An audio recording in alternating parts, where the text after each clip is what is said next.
दुश्मनों ने तो दुश्मनी की, दोस्तों ने क्या कमी की। ऐसा भी देखो वक्त जीवन में आता है, अच्छा खासा दोस्त भी दुश्मन बन जाता है। हाबिब जालवी साहब की यह पंक्ति यूं तो पन्नों तक सीमित रह गई, पर असल जिंदगी में हिंदुस्तान की राजधानी से सटे छोटे से शहर लोनी में वास्तव में घर कर गई। लोनी मान्यता है कि प्राचीन काल में राजा लवणासुर की सेना का ठहरने का स्थान होने के कारण इस नगर को लवनी के नाम से पहचान मिली।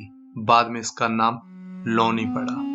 मुगल काल से अंग्रेजों के जमाने तक सेनाएं यहाँ रुकती थीं। यहाँ के बारे में मशहूर था कि अगर किसी शासक को भारत पर राज करना है तो उसे लोनी को अपनी गिरफ्त में लेना होगा।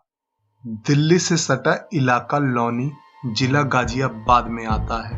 कहने को तो यहाँ विकास तेजी से होना चाहिए था, लेकिन यहाँ कुछ पनपा है तो वह है अपराध, लूट, मर्डर और डकैती।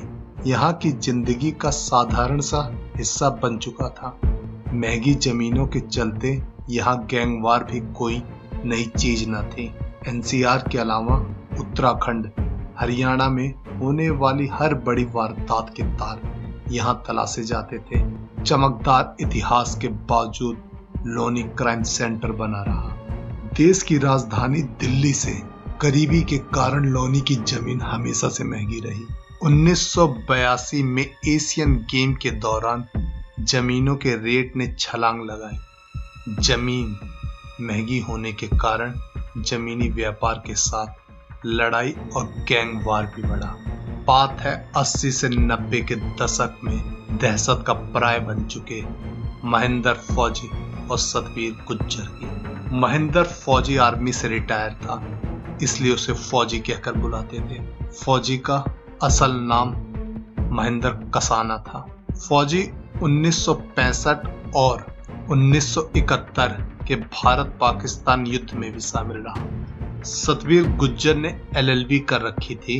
रिटायर होने के बाद फौजी के पास कोई काम न था, इसलिए सतबीर उसे प्रॉपर्टी लाइन में साथ बिजनेस करने के लिए लोनी के चेयरमैन जगमाल सिंह के पास ले आता है। इस तरह फौजी जमीनी व्यापार में शामिल हो जाता है। समय बीतता गया, फौजी और सतबीर की दोस्ती भी बनी रही। फिर आता है वह दिन जिसने सब बदल के रख दिया। फौजी की छोटी बहन महेंद्री थी, जो मेरठ के किलागढ़ पुट्ठी गांव में ब्याही थी। एक दिन उसकी बहन महेंद्री रोती हुई आती है। बताती है कि ससुराल में 2 मुस्लिम लड़कों ने उसके साथ छेड़खानी करने की कोशिश की। यह बात उसने अपने पति को बताई, लेकिन उन गुंडों के डर से उन्होंने कुछ न किया। फौजी यह सुन के आग बबूला हो जाता है और उन दोनों को जान से मारने की कसम खाता है। फौजी जाकर सब बात सतबीर को बताता है। सतबीर साथ चलने को तैयार हो जाता है। सतबीर और कुछ साथी के साथ फौजी उन गुंडों के घर पहुंचता है। उन दोनों को उनकी मां के समेत मौत के घाट उतार देता है। यह उनका पहला क्राइम था, पर इसके बाद दोनों छोटी मोटी लड़ाई झगड़ों में शामिल होने लगे। इसी बीच फौजी और चेयरमैन के बीच पैसे की लेन देन को लेकर विवाद हो गया। विवाद इतना बढ़ गया कि दोनों एक दूसरे की जान के दुश्मन बन गए। सतबीर जगमाल को अपना गुरु मानता था, इसलिए वह भी फौजी को अपना दुश्मन मान बैठा और यहीं से शुरुआत हुई गाजियाबाद को खून से नहला देने वाले गैंगवार की। महेंद्र फौजी ने लोनी टाउन एरिया के चेयरमैन राशिद अली से हाथ मिला लिया और लोनी इंटर कॉलेज के चेयरमैन जगमाल को मौत के घाट उतार दिया। अपने गुरु की मौत का बदला लेने के लिए सतबीर गुज्जर ने चेयरमैन राशिद अली, कमल राज और राम सिंह महाशय की राजनगर में हत्या कर दी। अब दोनों गिरोह राजनीतिक संरक्षण की जरूरत थी। जहां फौजी को डीपी यादव का साथ मिला, वहीं सतबीर गुज्जर को महेंद्र भाटी का। इस दुश्मनी में कई लोगों की जान गई। इसी वजह से इनकी दुश्मनी दिन प्रतिदिन और गहरी होती गई। फौजी और सतबीर का वर्चस्व इतना अधिक बढ़ गया था कि पश्चिमी यूपी के लोग इनके नाम से कांपते थे। 2 गिरोह का दहशत से पूरा जिला कांप चुका था।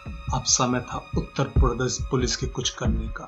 इस समय गाजियाबाद के नायक बनकर आते हैं इंस्पेक्टर ठाकुर प्रीतम सिंह। विधायक महेंद्र भाटी की हत्या ने सतवीर को फिर से अकेला कर दिया। पुलिस के अनुसार यह हत्या डीपी यादव व फौजी के इशारे पे हुई थी। सतवीर को सहारा मिलता है प्रीतम सिंह का। सतवीर की सूचना पर मई 1992 को उत्तर प्रदेश पुलिस ने फौजी को मुठभेड़ में मार गिराया। गाजियाबाद की जुर्म की दुनिया पे अल्प विराम लग चुका था।